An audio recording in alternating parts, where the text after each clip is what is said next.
are. Yeah. Here we are, back from the United States of America. Greetings. We are the Raw Pet Medics, and we're going to talk to you about our adventures. And boy, did we have some adventures. I am here with Dr. Brendan Clark and Dr. Connor Brady. I'm Nick Thompson, and you can hear this gloriousness on podcasts, on whichever podcast you choose to mention. You can find us on Patreon, and we really thank all our Patreon supporters. You can just go to Patreon and type in Raw Pet Medics, and you can support us there for the cost of a cup of coffee, a mere cup of coffee per month. You can help us keep the lights on and allow us to do all sorts of things that we wouldn't otherwise be able to do to help you, your dogs, and the world. And if you're really generous, you'll donate the price of Raw.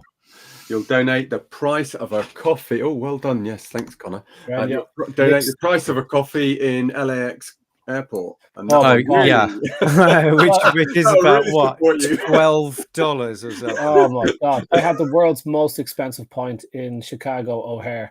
Like, I mean, we go up to Helsinki a good bit, you know, so it's actually 11 or 12 euros there. Yeah.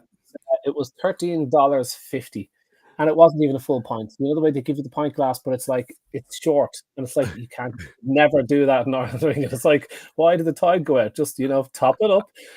So for a short pint, I paid $13.50. And then I had a tipper. So I spent $15 on a pint in Chicago. I wouldn't let myself have a second one. I'm that mean to myself. and then because we discovered that Connor managed to forget a certain driving license in LAX, he was sweating over what was going to happen when we landed in New Orleans, so he bought us all around. And what was that, $50 for the 3 pints? Remember, we had the guilt pints. Money. We had 3 pints and 4 rolls. We had 4 rolls because Eddie was there too, and so we had 3 pints and 4 rolls for lunch, and the total bill came to $145. $145 for 4 rolls and 3 pints. I mean, I'll never moan about the prices in Ireland again. I mean, the pints over here can be expensive. You might spend 21 quid on 3 pints. You'll spend a tenner a roll maximum, and that would want to be a really high quality roll. You're talking about €60 for a decent lunch, 3 pints. We're talking rolls. Bread rolls here, by the way. I mean, it was just that was and even San Diego, guys. San Diego was very expensive. Everywhere in San Diego was expensive that we went. I thought it was expensive everywhere, actually. Yeah. I have to say, I thought the cost of living in the States was supposed to be quite low, but they say over the last 4 years or so, it's increased by about 25%. It feels it. It feels like that, and everything from the meat. But mind you, I do like hanging out in the cheap. I like the dollar buy kind of supermarkets. I like that stuff, and I like the tat, and I like going for tiny little toys and stuff for the kids. So I was hanging around the cheaper supermarkets, and then we went into that enormous off license on the way to whichever gig, and the prices of the booze actually was quite reasonable for the beers that we bought there. So I think maybe we were just going from tourist spot to tourist spot and getting caught for it. I think that was. And San Diego is pretty shishy, so that would be why the prices are so high there. Yeah, that would make sense. Very cool spot, San Diego. Lovely feel to it. Lovely vibe. Yeah, very much so. So what was your highlight? So I'll just give you an overview of what we did, guys. Okay, so we were meant to go from San Diego. We were doing some talks there, and it was very simple. Then we go to New Orleans. Then we go to see Will Harris in the southern part of Georgia. And then we were just going to take a little tootle down to Orlando to see Dr. Judy and do some talks there and have some fun and what have you. Very simple, not too demanding, very simple. But what actually happened is Hurricane Milton came whooshing in from the southeast and meant that they had to cancel the event in Florida, and so we had to go with 2 days' notice. We had to completely rearrange what we were going to do. So we went from New Orleans. If you've never been to New Orleans, you must go to New Orleans. And then we went to southern Georgia to see Will Harris. We'll talk to you about that in a second. He's a wonderful man. And then we went to see the wonderful Nikki Kamek at the top of Georgia, and then we went from there to see the lovely Andrea, can't remember her second name, who runs a really very posh nautical dog. Amanda Wilborn. Amanda Wilborn. Yeah. from and Amanda multiple Wilborn, who's very generous and looked after us beautifully. Yeah, she's a legend. In Williamsburg in Virginia, which is really beautiful. And then we spent the night there, and then we zoomed up to Philadelphia, and we dropped the car at the airport there in Philadelphia, and then Chris came and picked us up and took us to my brother-in-law Ellie's brother's place, where we linked up with Ellie again. We had a lovely evening with them. We'll talk to you about that shortly. And then we all and then Bren went home with Chris, and Connor and I stayed over, and then we flew out on the Sunday. It was all a bit of a whistle-stop tour. Didn't quite go home. No, we went off the opposite of going home. Yeah, no, we went then down to the coast. We went to a wonderful place called Ocean City. This is actually a mistake, a different Ocean City to the one that Chris thought was quite close to Philadelphia. And actually we ended up in Ocean City, Maryland, which is actually home of a ancient car racing game. And we actually turned up on a day where all of the hot rods and everything else were gathering up and down the main strip for some car show. But yeah, it's like the prelude to Grand Theft Auto. Nice. So there's cars everywhere. And then so we had a bit of a trip down to see the wild horses down in Northern Virginia, which is on the outside of the estuary. And that was quite an interesting little trip out on a day. And then we drove, because we're not tired of driving, drove up to Lancaster, to visit Billy Hokeman's home and visit some of the farms. We'll talk about that a bit later. And so, only got back on Sunday. So went from one stormy country back into Great Britain that was having a bit of a howler with, what did they call this storm that's just blown through? No idea. Well, in the UK, didn't know that we'd named it. Yeah, oh, really? God, no. Some Andrew or something. Storms over here, though, a few wheelie bins are fall over. I mean, when the hurricanes hit Florida, like, it was a real eye opener, because we were getting messages saying, guys, don't go into Florida. Take this very seriously. We were batting it off for 24 hours thinking, it can't be that bad, because we don't grow up in a land with proper hurricanes. We all remember Hurricane Charlie in 1988. A strong wind, and again, picking up your wheelie bin in the morning, bloody wind. And that's about all the inconvenience we have over here. But the hurricanes build off the top left of Africa and move across the ocean, the Atlantic, and so they build and build and build. And by the time they hit the Gulf, nice warm water, boom, they head inland. And so it was at one stage Category 5, which is devastating if it hits land at 5, but it dropped to 4. And honestly, I was so naive that by the time I dropped to 3, I thought, let's do Category 3, who cares? And like diminishing. I just thought I was walking around. I was going to say my hair would be blowing, but that one like a strong hurricane. You might lose your hat. Yeah, that's it. But so is Cat 3? Is that pretty bad? Even Cat 3 is pretty. Category 3 did that. Pretty savage. Category 3 left 3 million people without power. Took the roofs off like tens of thousands of homes. I mean, devastated the center of Florida, and.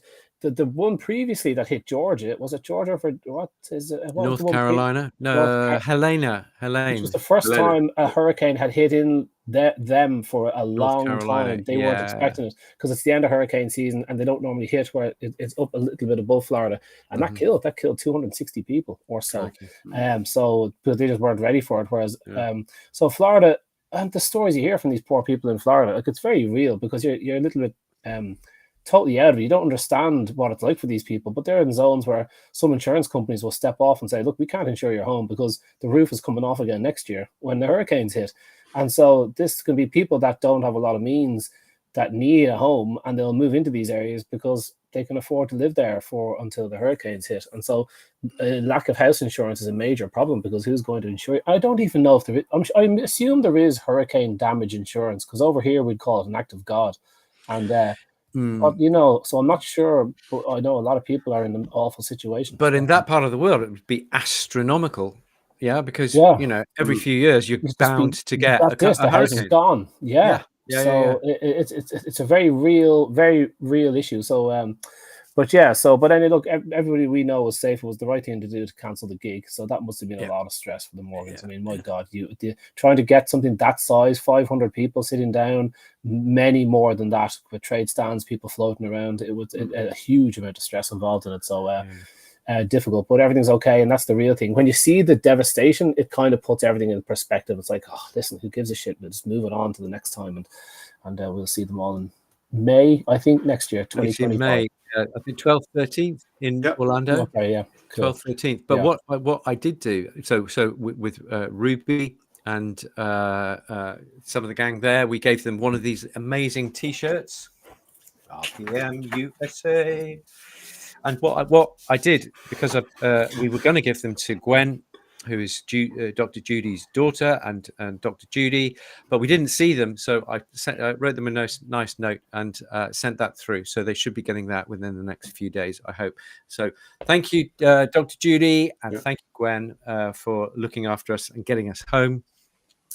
Absolutely amazing. So guys, San Diego, the Feed Real Summit, organized by Ruby and the Feed Real team. What were the highlights for you, Bren? What would you say was your highlights? We're on USA², guys. You know, if you want to see the highlights from San Diego, you need to look 2 weeks ago when we did a live direct from New Orleans. So okay, let's just do a recap, just in case. Oh my word! You know, you want us to repeat everything. So I thought that was USA². I was thinking, oh, hang on. I thought it was USA² too. Yeah, as in 200. Okay, USA times USA. Yeah.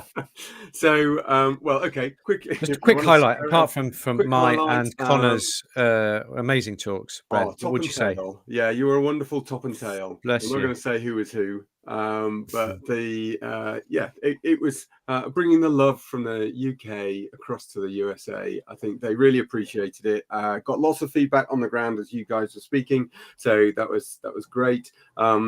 Obviously, it was great to see Rodney and Karen all dressed up in support. I just hats off to them. Thank you very much, guys. Thank you, Rodney. He sometimes watches naughty Rodney. I know. So thank you. Background.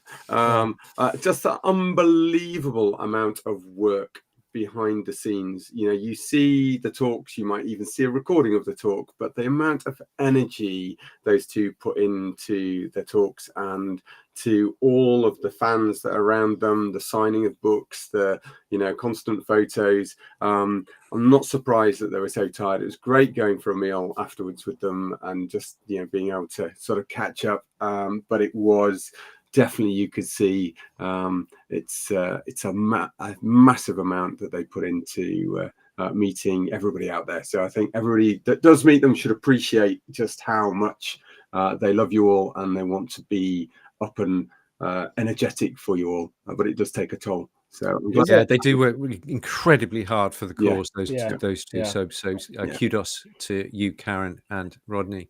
How about you? But then my real highlights was just the amazing. That's just the guys we know and what's going on. But I think just the quality of the talks, the amount of information they packed in. They were just so enthusiastic, all of the speakers there, and hats off to the amount that they put into the visual effects, the keeping people interested in what they were talking about. It was just great, absolutely great. And not last but not least, for Ruby and her team, and just how great they were in that organization of getting everybody to where they should be, enjoying the day. Getting the people on to compare all the way through to getting some reasonable food, which, considering some of the conference food that I've eaten in the past, I think they did really well. Food was stunning, Ruby. Well done, you. And having an outside space to be able to get out into and relax and all of that was just brilliant. So all in all, I think I've probably named more than just one great thing. But nice one, Brett. Connor, any highlight? Just off the top of your head. When you're flying into San Diego at nighttime, it's very impressive. It's a city like you would see at the start of some sort of movie, and the start of Drive. That's what it felt like. The movie Drive. If you haven't seen it, you should check it out. It's awesome. So when I was flying in, I saw it's quite hilly, and I saw houses on a hill. And I thought, I'd love to be in one of those houses looking at the airport, having a beer, looking at the airport. And I fly in and I get in a taxi, and the taxi just goes in a circle and just stops at those houses. And it's like, oh my God, our house was right on a hill. And I get out, and I wasn't a taxi. You guys were picking me up, of course. And sorry. And then, thanks. You know, yeah, I sorry. just Treats got the us cap like a on, so taxi. Yes. Obviously, it was a Okay. very memorable journey. the disguise just fooled him totally. He just didn't know who I was. Good evening, sir. But, Thank you. yeah, too. And I had someone to put my bags in the back and everything. It was very cordial. But when we got out there and everyone's on the balcony, and I just love that. I just love meeting up with people. I love meeting up with our gang that we have. And there was a number of us going over there. Fiona was there, and Karen and Steve, and Ellie and Chris. And so, like, we had a gang there. I'm sitting on the balcony. That's my favorite bit. I thought I was talking on Saturday, and I was all built up to do that. But then you guys told me, no, you're talking on Sunday. And that was tricky because jet lag kicks in. Going backwards isn't so hard, really, but because you can wait up and go to bed. But anyway, I still was up at 4 o'clock in the morning for 2 or 3 days. I just, for some reason, so on the Saturday I was up at 4 in the morning. So was Nick, and you go for a walk and you try and amuse yourself into the conference. But the conference, the whole venue was gorgeous. You know, it was just really cool and laid back. And Ruby was very, very relaxed kind of host. It was very nice it was just easy for you as a speaker. And as Brent says, it is a lot of work involved in these things, because you are on, you know, you're talking to people all day, you're chatting to people, they know you, but you don't know them, you know. So so it's quite a lot, and you're chatting all day, and then you go out for dinner that night, which I love and I appreciate, but you know, it's quite a lot. So by the time you wake up Sunday again after sleeping for 2 or 3 hours and then up at 4 o'clock in the morning, and you can be quite pooped, but I think the talks went really well. I think Nick started it and we ended it, and I think that was just a really good, really very well put out show. Ruby wanted it to be the very best of those sorts of shows I've ever done, and honestly, it was the best one I've done. And it was lovely to meet Karen and Rodney in the flesh, and they're as nice as you would expect them to be. They're exactly as you would expect them to be off and on the camera. So I love those guys. So I just had great fun with them, and all in all, a great weekend that was. By the time Monday hit and we left San Diego, I thought it was a very perfect kind of weekend. I thought we'd achieved everything we wanted to do. So it was good. What about you, Nick? I would say because I didn't really know what to expect. Yeah, the venue, you know, because we went in on the Friday and we checked the venue and went and stood on the stage, and there was like this arena of people around and what have you. And I like a bit of nerves, but when it actually came to it on Saturday morning, I was absolutely shaking like a leaf. I've got a good photograph of you waiting to go. It does, like I was scared too, but it looked like you're about to be shot. Just you didn't seem nervous when you went on though, Nick. I didn't get that from you, really. Okay, Yeah, right. Well, that's good. You can't fool all the people all the time. Yeah. But what happened? The Turk, who is Ruby's partner, yeah, a wonderful Turkish guy, and we just talked for about half an hour before I went on. He was you know, organizing things, really you know, a very kind of analytical and philosophical guy, and so we went deep into kind of Stoic philosophy for about half an hour before I went on. So that was it was fascinating. Turk, thank you, my friend. That was absolutely wonderful. I look forward to doing it again, and it was a wonderful distraction, so that when I went on, I felt slightly less sick, slightly less shaky, and a little bit more in control. So Turk, I owe you forevermore on that one.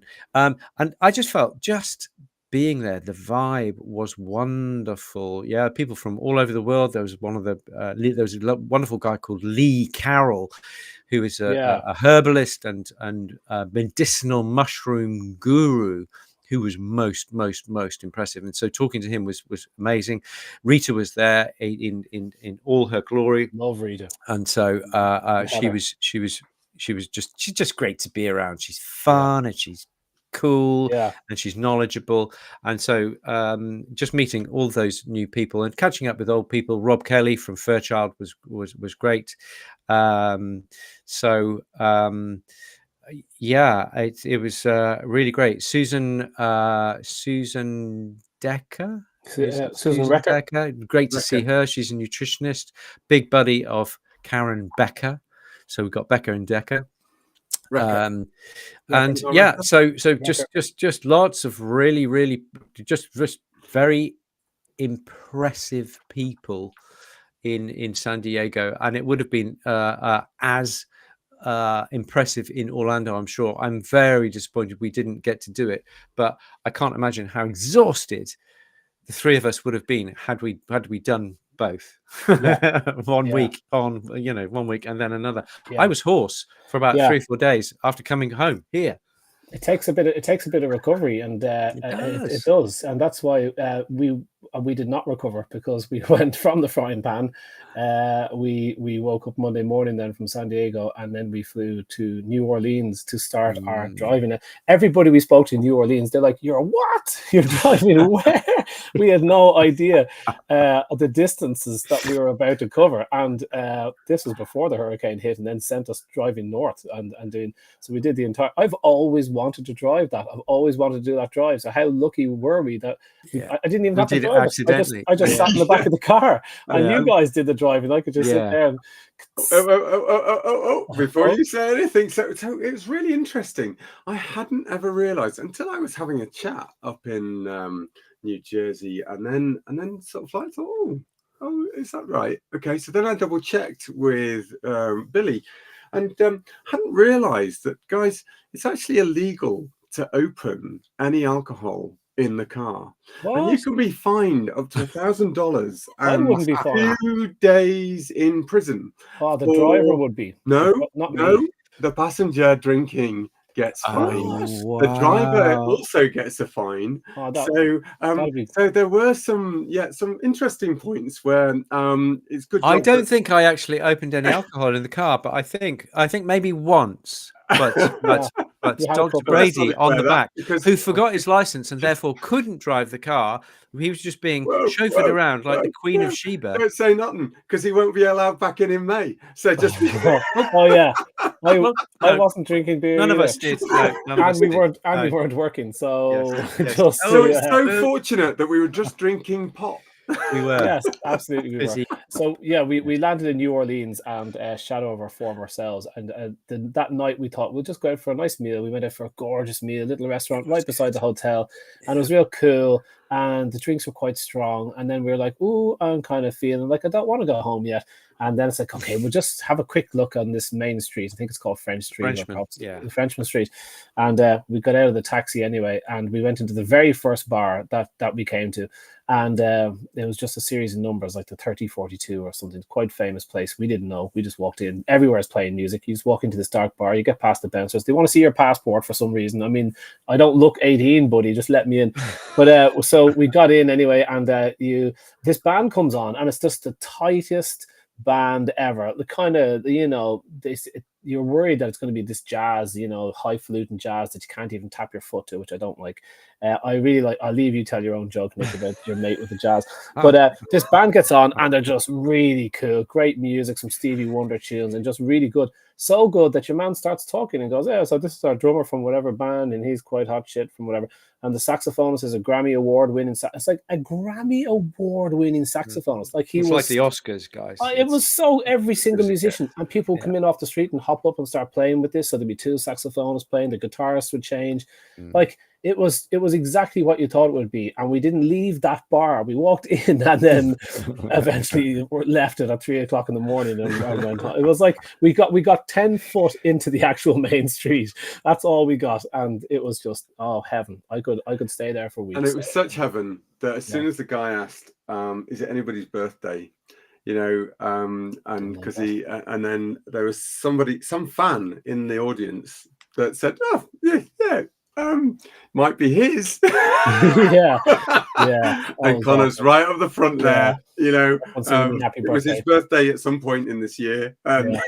Yeah, it was. I got a happy birthday. I thought I might get a free drink out of it actually, but it was just an awkward happy birthday song. So anyway, it was good. But yeah, that was a great night. We did 2 nights in New Orleans, didn't we? We went out the second day. We did a lot of walking, saw a lot. walked in on the biggest convention center ever. That's going to be where RPM are going to be hitting that stage at some stage, guys. That's the dream. We're going to do an RPM show in that convention center, and we're going to sell it out in New Orleans. Yeah. Oh my Yes. God, I want to do it so That bad. would be On the back amazing. of the Mississippi, sitting there, and then you go out. Where did we go that night? That's we went that afternoon. We went to the Spotted Cat. oh, the on Spotted Cat. Was it on Magazine Street? Yeah, on Magazine. So the Spotted Cat. Shout out to the Spotted Cat, which is kind of everything you'd expect from a New Orleans bar. It's kind of wacky. The door wasn't even. The door wasn't straight. Yeah. There was 6 musicians crammed onto this tiny stage, and they were playing the double bass and there was keyboards, and the woman who was singing was just belting it out. She sounded like, oh God, I'm just trying to think. Who's that woman from Billie Holiday? Yeah, so like a really powerful Billie Holiday sort of sound. Couldn't believe it. Absolutely fantastic. You guys stayed outside, but I went inside. I didn't go into that. I went in initially. We got around in, and then I went outside, and I didn't go into the back into the bar for about 4 or 5 hours. I was talking to talking to your mate Kip. That's what you were doing. Why was that, Connor? Why didn't you go in? I was frozen to my seat with how good the music was. He was getting the vibe for the screen. Yeah, too much of the vibe at one stage. It struck me dumb, but it really was. It was enchanting. And then we went back to the house and chilling out, and it was just so nice. So I mean, I could have stayed there for. That is exactly my sort of spot. It's very rare that you get outside Ireland in the UK and get good bars like that. I mean, you have to kind of be, but that city that knows how to do it.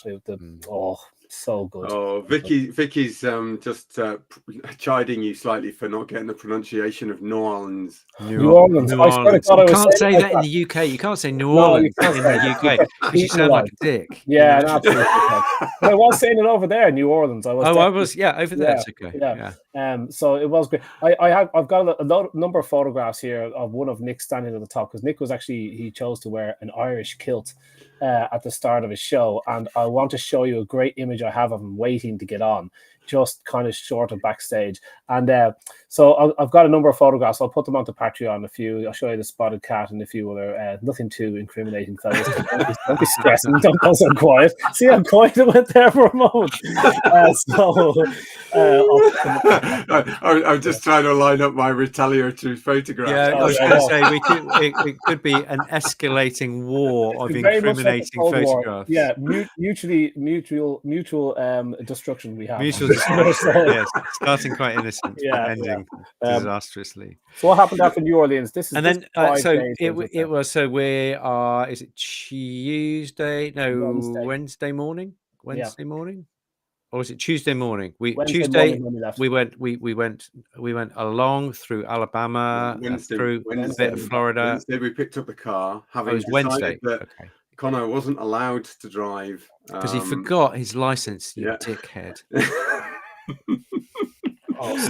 We go for a driving tour in the United States, and he forgets his driving license. Can you believe it? The world's worst hangover as well. To be fair, he'd actually rented the car. He paid for the car. And then we got there, and he then fortunately had to get a refund for the said car, having no driving license to hire the car. So we managed to pull off another one. So we went from a huge Chevrolet Suburban, which was like the truck from enormous from Secret Service. It's what the CIA uses, isn't it? Yeah. To we then thought, we'll just go for an SUV. We can cope with that for a small journey. And we managed to fall on our feet. So we got a nice big Ford Explorer that took us handily up north. So we went across 4 states to get to. Can you name them? Georgia. So from Louisiana, we went. Alabama? No. Mississippi. Mississippi. Then Alabama. Oh yeah. Then a bit of Florida. Then up into Georgia. That's right. It was good. It was really good. And and so Will Harris. Will Harris is a regenerative farmer up there in Bluffton, Georgia. Big shout out to. Oh, look, there's the hat. That's the hat from from White Oak Pastures. Check it out. It really is very, very, very impressive.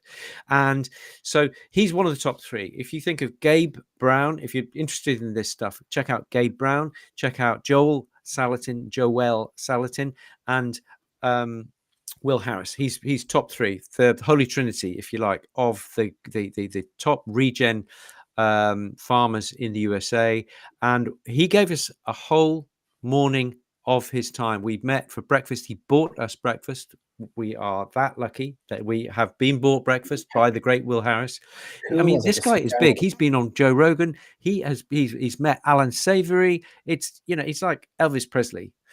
And he just drove us around his entire farm, telling us about the cattle, telling about the buildings, telling us about his family, telling us about the regen, talking about how he manages the water, how he manages the crops and the cropping, and mineral licks, the mineral licks, the self-select mineral licks, which was fascinating. Tell us about that. Tell us about the self-select mineral licks. Why is that interesting? So, Brent, do you want to?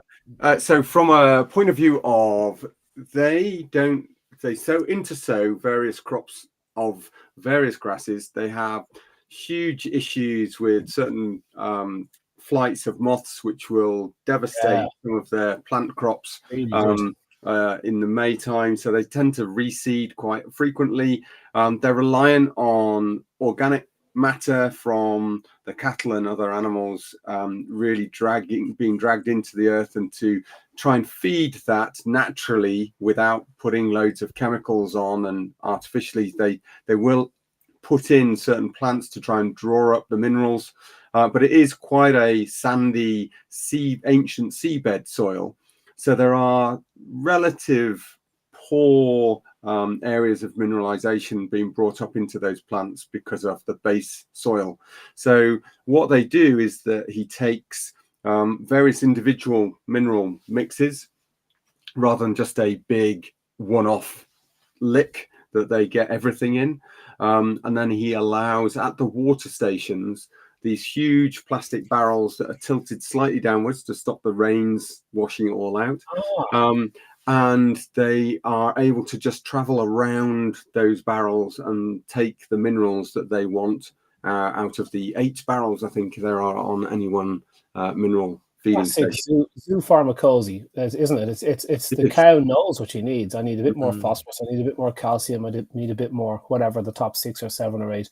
And I've heard of that. I've heard of farmers walking through fields with sacks of minerals and not being harassed by any cattle until they walk through with the insert mineral sodium, and then the cattle they'll start really bothering them to get at the sack, because they know that's what I need at the moment. When you think about the output from these cows, especially the milking cows, I mean, I can only imagine what those cows would need. And his time, I really loved. I thought one of the most magical parts of that 4 hours that he gave us, and he would have given us more time. He really would have. He had an hour or 2. Oh, he was so generous. He was up for more, wasn't he? God bless him. I honestly think he enjoyed it, guys. Because I don't think we were too demanding. Like, I think we were having fun. I thought we were, although I tend to think that and overstay my welcome at parties. I didn't see it. You're having such a good time because I'm here, so I'll stay a little bit longer. That's a good policy. Yeah. You know when they're wheeling you out the door in the wheelbarrow, it's not just a game. No. Did I tell you the one about the so-and-so? Yeah. Just get rid of him. Get rid of him. But, let's open that whiskey we got you. We were driving through fields anyway, and we stopped at one of the gates, and he's hopping out of this Land Rover, and he closes the window, he leans back in the window, and I sit in the back right of the car, so he's leaning in the window and he's talking to us about dung beetles. He was. Oh. And then he froze. No. He was talking Will about Harris was somewhat more animated than Conor Brady at this stage.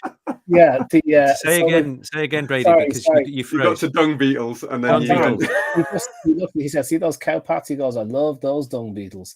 And he was leaning in the window, real cool, just leaning in the window, and he's telling us about dung beetles. And he says, because I don't till the soil and pull from the top and squish it down, because he doesn't want to break up that really vital photo too and that biome that goes through there and everything else. He doesn't want to do tillage. So, but that land can get quite dry and hard, and you want to get that cow pat down into the soil. So what the dung beetles do is that they burrow downwards into the soil through this hard soil, and they leave a little round empty tube. And so not only does the rainwater get down, but it can wash down the manure down into the soil.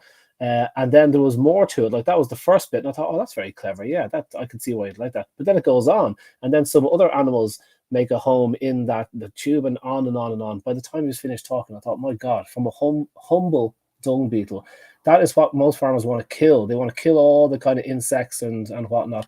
And he said, no, like that was also really interesting about the fire ants, because that's the same thing. He was talking about, that actually you can take the fire ant nests, and he doesn't destroy them, because actually although they're a real pain if you stand on the nest and they're lighting you up with acid sprays and all the rest of it, and that's how much it hurts, but they literally will go down, I think he said 6 to 10 feet. Yeah, Whoa. 6 foot to aerate the soil and take minerals down into the soil, but to the tune of 6 foot. Yeah, absolutely amazing. That's crazy. Yeah, and he said about the moths. You mentioned about the moths. So that these plague of moths will sweep through the farm almost every year, and it's extremely tempting to put down the pesticide, moth-killing pesticide. And he said back in the day, he said if I was told I could put on a sack per field, he goes, I would happily do it, because I don't want them eating my crops, which makes sense. But then you kill everything. You don't just kill the moths, you kill the whole thing, that whole system that's based on them, and the birds are supposed to be feasting on them and all that other stuff. But he says, like last year, he says it was so bad. They came along and they did damage. Normally, because he's got so many birds on his farm, the cattle there and the birds are everywhere, the noise of them, because they've so much food. And so normally they will protect you from the moths, but he said there was just such a storm of them last year that so I just thought those little details are really interesting, because the other farms aren't doing what he's doing. So it's even harder for him to manage his farm, because plagues of different insects that aren't bothered by things will bother him, and it's so complicated. But I think he's a hell of a guy to have done what he's doing and make it profitable. He's making a profitable farm, and now he's like growing as much as he can. If he had more space, he would move into it. So it was a good news story. I felt great coming out of it. I felt like, there's hope. As long as this stuff is getting on the airwaves and regenerative farming is being spoken about, it's a good thing. I felt great coming out of it. Yeah, and literally that using nose to tail, they're producing their pet treats, from the hide with hair on, and the leathers and everything else from those, using as much as possible, going to, even using some of the other bits to feed their dogs, and though they do compost a lot, so all of their waste material, was going into composting, the high nitrogen things. He was missing a bit of a trick, that he didn't use the compost, because remember he was saying they sort of struggled to produce enough veg for their restaurants, all of their guests and themselves, and have anything left to sell to the general public.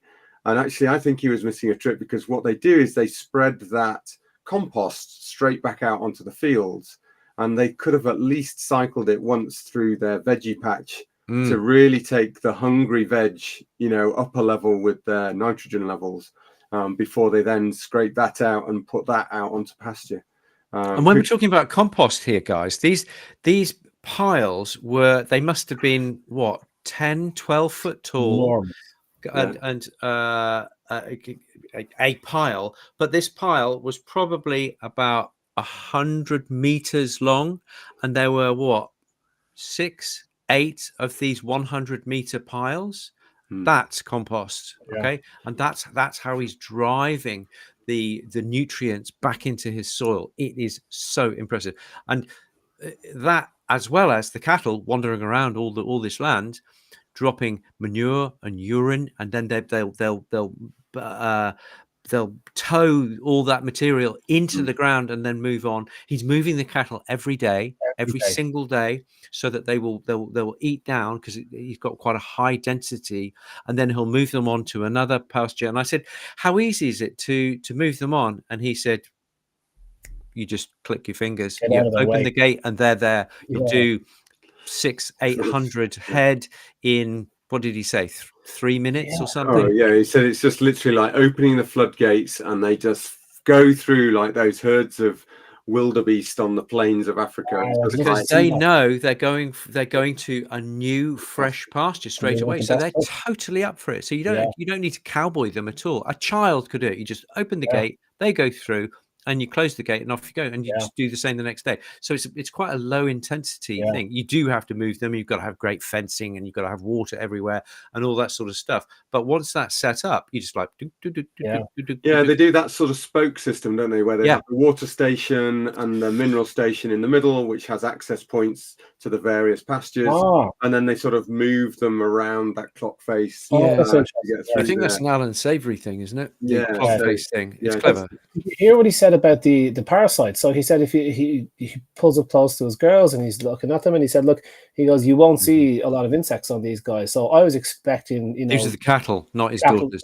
Sorry, Yeah. his cattle. Sorry, the cattle. Actually, a lot of them were boys. One of them, I'm so used to just you just don't see boy cattle over in Ireland. It's always Yeah. Lucas. But anyway, but when he pulls up close to these cattle, a lot of them are boys actually.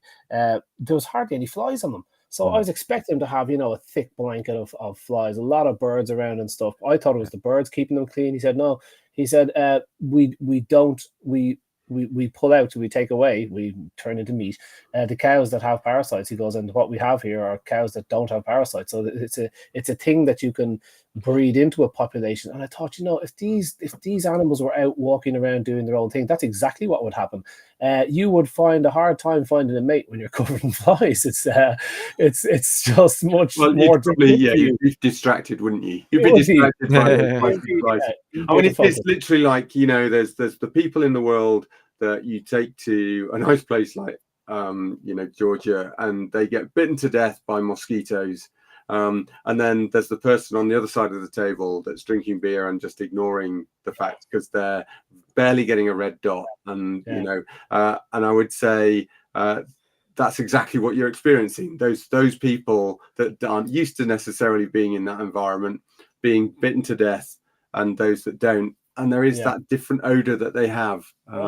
So if you don't, and you can breed for it. You can breed for fly resistance. That's what they're saying. Whereas if you're just breeding for a massive cow or you know, most meat or most milk, you're totally ignoring. And I'll just use pesticides to control the parasites. Yeah. When actually, if you focus on the pesticides bit of it, on the, you know, and you want to get that off your farm out of necessity because you don't have pesticides, all of a sudden within a couple of years or a couple of generations, perhaps 3-4 generations, who knows. But he's only been at it, whatever, 20 years. How long has he at it, Nick? What did he say? 20 odd years, I think. And he's very, very closed cattle. They don't bring outside cattle in very often at all because they're breeding animals who are perfectly adapted for that little piece of land in the middle of southern Georgia. Okay, how clever is that? In the UK, they call it hefting. You'll have sheep who are hefted to one side of a mountain, and they can survive on that mountain. When if you bring foreign sheep in, even of the same breed, they don't do as well on that mountain. Yeah, it's a similar process. They are bred to work well with those conditions, with the soil types, with the whatever minerals there may be within the soil. Super clever, super logical, really, if you think of it. And he's doing exactly that in Georgia there, which is just and it was great to hear as well that they, as well as that sort of breeding for resistance, that they also were using some of the natural herbs in their environment. Yeah. So you know, we were going through some of the pastures that looked quite weedy. They weren't really. They didn't look tidy. They were they were real pastures. And actually, there was some. He said, "Oh no, these herbs are really bitter. They won't eat loads of them, but they will pick from those as they come through." And we talked about, you know, them maybe introducing other herbs just to see if their cattle would preferentially graze those. But just really interesting to see what they were introducing, what their cows would naturally have pick of. Yes, there was some plants in there that would generate great tap roots, and that was all about dragging carbon back into the ground as well, because they chopped them off and let the root rot then in place, you know, so all of that side of things. So really interesting. 4 hours that we spent traveling around in that Jeep. You wouldn't believe it was 4 hours. And having a great chat. What a gentleman! great training. What a wonderful Southern Yeah. gentleman he was. And then we get to his office, and his office is like he pretty much owns the town now. It's all about the farm now, and his office is in the old courthouse. And he says, that's the courthouse, and that's who they would sentence you to death in that courthouse. You see that tree there? He goes, that's where they'd hang you. And it's like, what? It's like, are you serious? And he's sitting there, and he's got the irons on the wall, and he's got and the arrowheads from passing kind of various kind of Native Indian type stuff, or Native Americans even. So he just mentions that on the off. It's just like, oh God, so good. And then began, because we've only a couple of minutes left really before we move to Patreon, then began the longest drive ever, trying to get north. What I was most surprised about leaving that place to get to Nikki's in Georgia. Nikki is a wonderful PhD in Georgia Tech, which is one of the top universities in the US, and she kindly lent us her bedrooms to stay in, and thanks to her and Brett, they were very, very hospitable. But we know Nikki from back in the day, and she is going to be the next thing in canine nutrition. She does studies metabolites in urine and whatnot. So very, very interesting. But the drive up through Virginia, 35 miles an hour is the speed limit, going through most of, I mean, it was hard to watch, guys, from the back. It was really, really hard to watch. I mean, how long were we doing 35 miles an hour for? 50. It was about the last hour, wasn't it? It was only an hour. Yeah. And apparently, I think you fell asleep at one point just because you were not having to drive. Cheeky monkey. So, and apparently in most states, I hope we don't get arrested for this or banned from the USA, but in most states you can go over the speed limit a wee bit, but in Virginia you do not go 1 mile an hour over the speed limit because they're pretty hot and all that stuff. Yeah. So guys, let's talk about the nautical dog experience with Amanda when we go to Patreon just now, and that'll kind of polish off the clinical stuff. And I want to hear about the Amish farmers from Brown as well. Brown, let's do a bit of Amish farmers. Yeah. We're going to talk about that. That would be great.